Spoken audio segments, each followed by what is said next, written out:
Bismillahirrahmanirrahim. Assalamualaikum warahmatullahi wabarakatuh. Kami dari kelompok 2 akan membawakan materi Top Level View of Computer Function and Interconnection dalam mata kuliah organisasi dan arsitektur komputer. Adapun anggota-anggota kelompok kami yaitu yang pertama ada Amelia Rahmayani Irman dengan NIM F1G1210001. Yang kedua ada Muhammad Ilham Jaya Putra dengan NIM F1G1210024. Kemudian ada Safa Salim Bafadal dengan NIM F1G1211025. Lalu saya sendiri, Niken Mutiara Wulandari dengan NIM F1G1211027. Kemudian ada Akbar Wahid Amir dengan NIM F1G1211035. Ada Al-Haris Prasetya dengan NIM F1G1211036.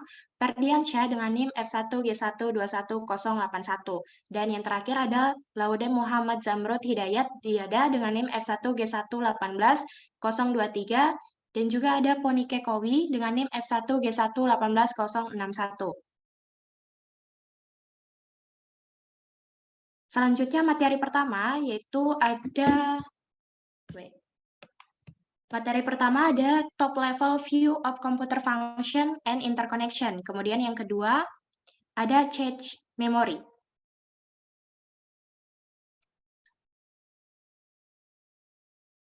Materi pertama sendiri ini akan dibawakan oleh saudari saya, Amelia Rahmayani Irman, dengan judul Top Level View of Computer Function and Interconnection.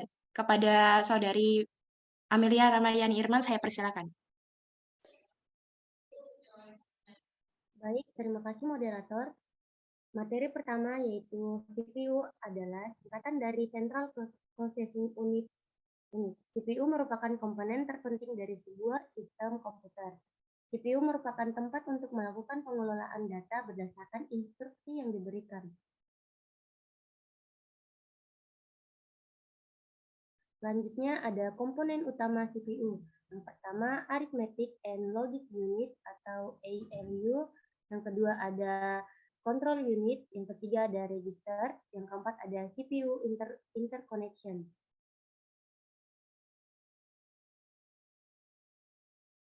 Selanjutnya ada fungsi komputer. Fungsi dasar CPU adalah eksekusi program. CPU akan menjalankan program-program yang disimpan dalam memori utama dengan cara mengambil instruksi-instruksi, menguji instruksi tersebut dan mengeksekusinya satu persatu sesuai dengan aturan perintahnya. Operasi tersebut membutuhkan instruction cycle atau siklus instruksi. Terima kasih, saya kembalikan ke moderator.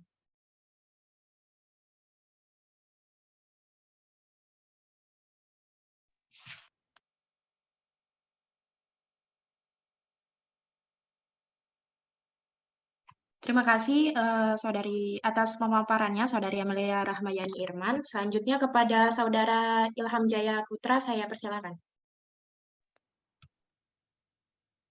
Baik, terima kasih moderator. Di sini saya akan melanjutkan materi yang telah dibacakan tadi oleh saudari Amelia Rahmayani Irman, yaitu materi kedua, Basic Instruction Cycle atau siklus instruksi. Di sini terdapat fetch files di mana terdiri dari beberapa. Yang pertama ada CPU, awalnya akan membaca instruksi dari memori. Yang kedua register dalam CPU. Yang ketiga PC akan menambah satu hitungannya. Selanjutnya instruksi yang dibaca dimasukkan ke instruction register atau IR.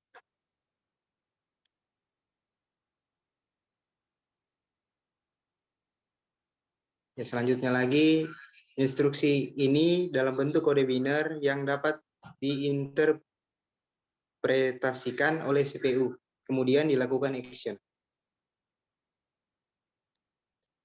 Selanjutnya, action dari CPU tersebut dibagi menjadi 4 bagian, yaitu yang pertama CPU sampai memori, yang kedua CPU sampai I/O, yang ketiga pengolahan data, yang keempat kontrol,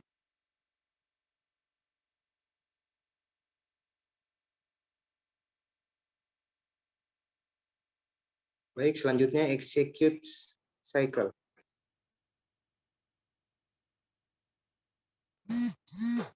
Yang pertama ada instruction address calculation, yang kedua ada instruction fetch, yang ketiga ada instruction operation decoding, yang keempat ada operand address calculation, yang kelima ada operand fetch, yang keenam ada data operation, yang ketujuh ada operation store.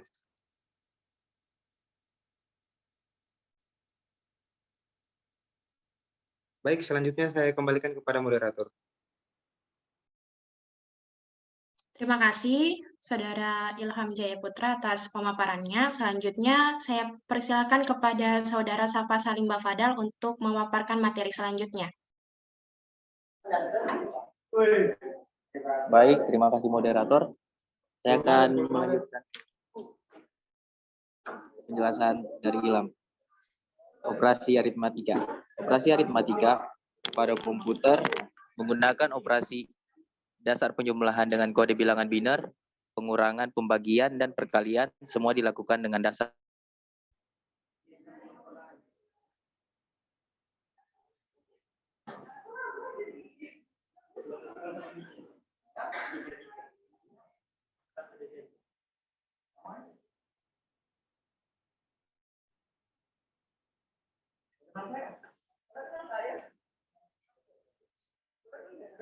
terus ada pengertian interrupts. Interrupts atau interupsi adalah suatu mekanisme di mana ada komponen proses dari sistem komputer dihentikan karena terjadi kondisi yang lebih atau sangat penting.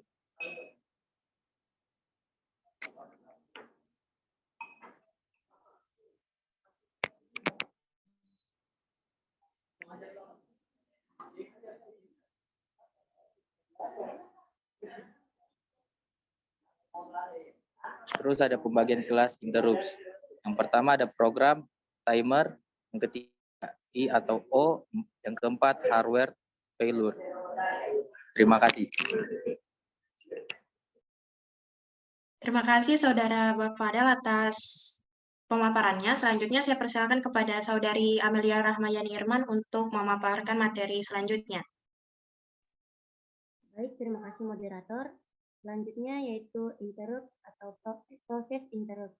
Proses interupsi memungkinkan prosesor dapat digunakan untuk mengeksekusi instruksi lainnya. Saat suatu modul telah selesai menjalankan tugasnya dan siap menerima tugas berikutnya, maka modul ini akan mengirim permintaan interupsi ke prosesor. Kemudian proses akan menghentikan eksekusi yang dijalankan untuk menjalankan interupsi rutin. Setelah interupsi selesai, prosesor melanjutkan eksekusi programnya kembali.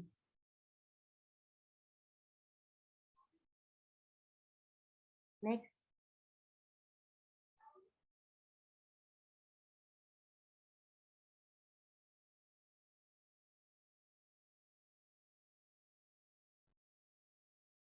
Selanjutnya ada jenis-jenis interupsi. Yang pertama ada single interrupt. Yang kedua ada multiple interrupt. Nah, single interrupt merupakan interupsi yang hanya menangani. Baik, terima kasih kepada Saudari Amelia Irman atas pemaparannya. Selanjutnya saya serahkan kepada Saudara Akbar Wahid Amir untuk memaparkan materi selanjutnya. Ya, oke, langsung saja. Proses interupsi. Proses interupsi memungkinkan prosesor dapat digunakan untuk mengeksekusi instruksi lainnya. Saat suatu modul telah selesai menjalankan tugasnya dan siap menerima tugas berikutnya, maka modul ini akan mengirimkan permintaan interupsi ke prosesor. Kemudian proses akan menghentikan eksekusi yang dijalankannya untuk menjalankan interupsi rutin. Setelah interupsi selesai, prosesor akan melanjutkan eksekusi programnya kembali. Oke, next.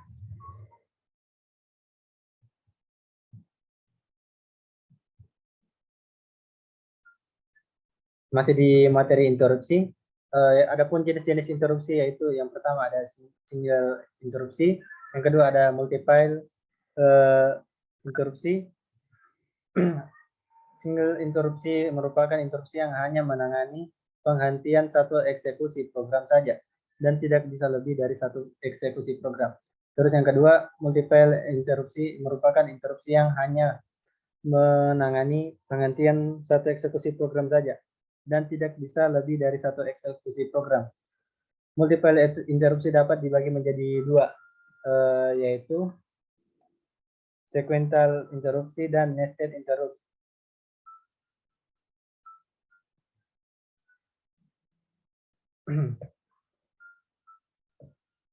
Terus interkoneksi komputer. Struktur interkoneksi komputer meliputi yaitu komputer terdiri dari sekumpulan komponen atau modul dari 3 tipe dasar, yaitu prosesor, memori, input atau output yang berkomunikasi satu sama lain. Akibatnya komputer adalah jaringan modul dasar.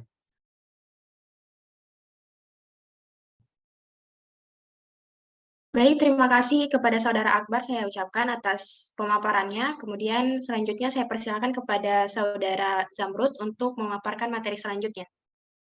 Oke, terima kasih moderator. Interkoneksi komputer, interkoneksi bus. Bus adalah jalur komunikasi yang menghubungkan dua perangkat atau lebih. Kunci karakteristik bus adalah bahwa itu adalah medium transmisi bersama. Beberapa perangkat terhubung ke bus dan sinyal yang dikirimkan oleh perangkat apapun tersedia untuk penerimaan oleh semua perangkat lain yang terhubung ke bus. Next.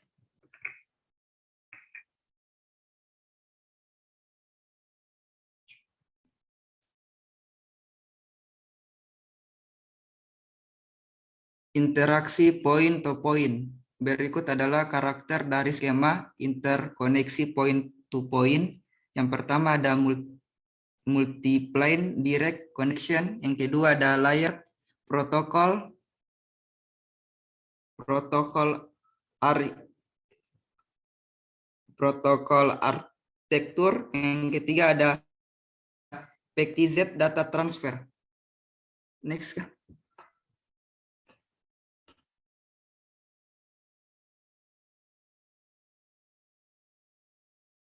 Berikutnya ada PCI Express. PCI Express secara teknis merupakan kepanjangan dari Peripheral Component Interconnect Express, namun sering disingkat PCLI atau PCI.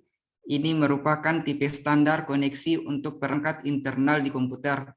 Umumnya, PCI Express mengacu pada slot ekspansi aktual pada motherboard yang menerima kartu ekspansi berbasis PCIe dan jenis kartu ekspansi itu sendiri. Jadi bukan hanya CPU yang bisa Anda pasang. Next.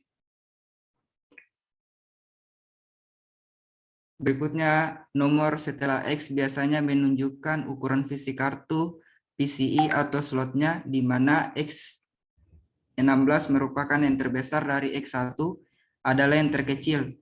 Maksud dari ukuran tersebut biasanya mengacu pada jumlah pin diantaranya PCI Express S1 18 pin yang berukuran 25 mm. Yang kedua ada PCI Express X4 yang 32 pin berukuran 39 mm. Yang ketiga ada PCI Express X8 49 pin yang berukuran 56 mm dan ada PCI Express X16 82 pin yang berukuran 89 mm. Baik, terima kasih atas pemaparannya. Selanjutnya saya persilakan kepada Saudara Ferdiansyah untuk memaparkan materi selanjutnya. Baik, saya akan melanjutkan materi dari Saudara Zamrud. Selanjutnya yaitu melihat versi PCI Express jika dibandingkan dengan performa kecepatan yang didukungnya.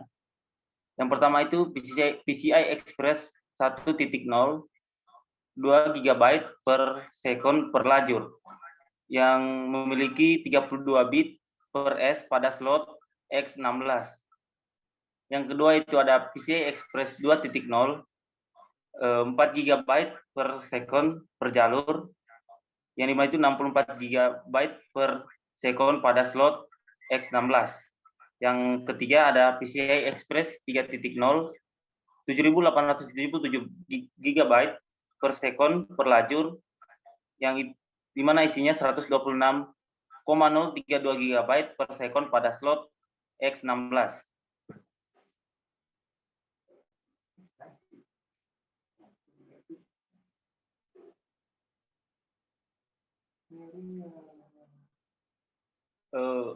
Materi selanjutnya yaitu cache memory.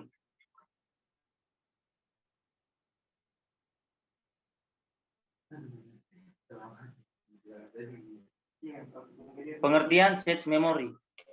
Cache memory adalah memori berkecepatan tinggi yang ukurannya kecil tetapi lebih cepat dari memori utama atau RAM. CPU dapat mengakses memori ini lebih cepat daripada memori utama. Cache memory digunakan untuk menyinkronkan data dengan CPU berkecepatan tinggi dan untuk meningkatkan kinerjanya.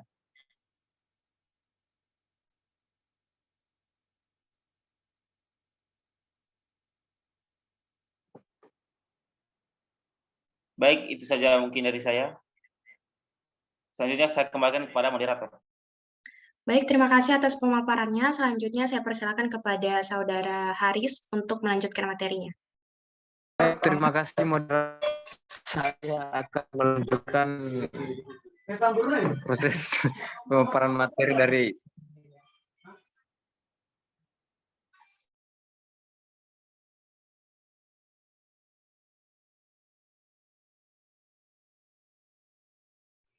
baik. Saya akan materi dari rekan saya.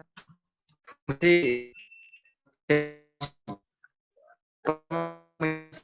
instruksi data yang saya gunakan untuk pemrosesan hanya waktu CPU untuk menemukan dan memproses data yang tersimpan di dalamnya. Bertindak sebagai buffer atau perantara antara RAM dan CPU. Meringankan beban kerja prosesor komputer. Selanjutnya meningkatkan efisiensi dan mempercepat kinerja sistem komputer.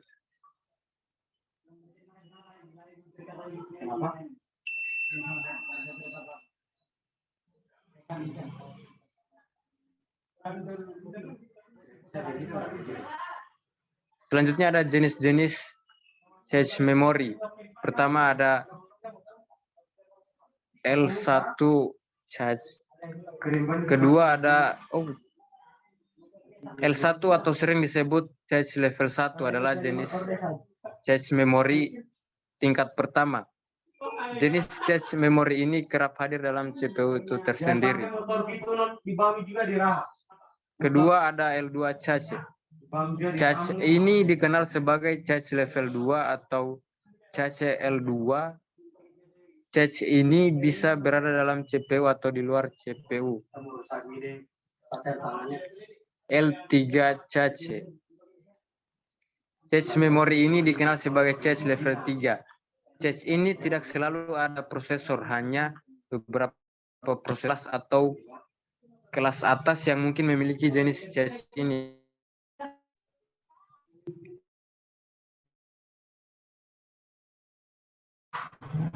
Selanjutnya karakteristik cache memory.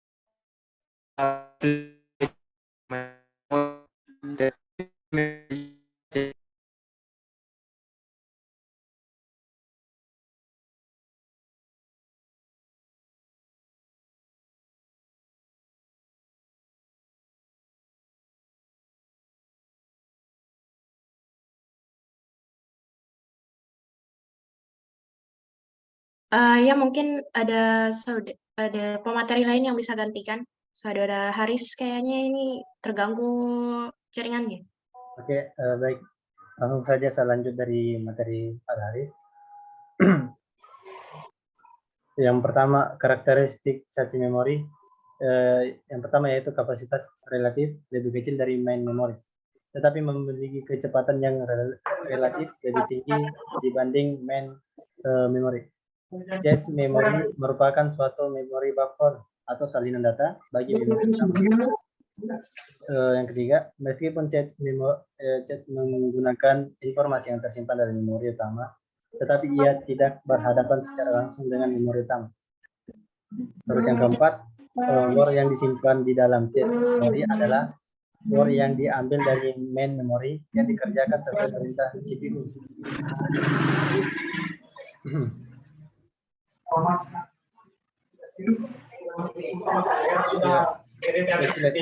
Berikutnya yaitu metode akses memori.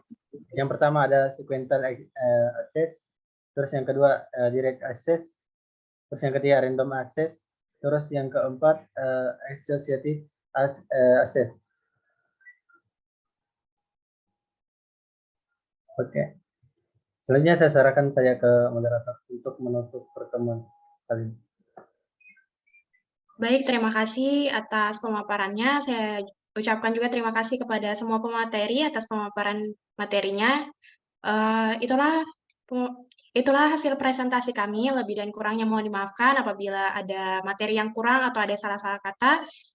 Saya selaku moderator akan menutup diskusi, akan menutup. Aduh, apa ini? Oh, namanya ini Zoom. Aduh, presentasi ya Allah. Yang consulting.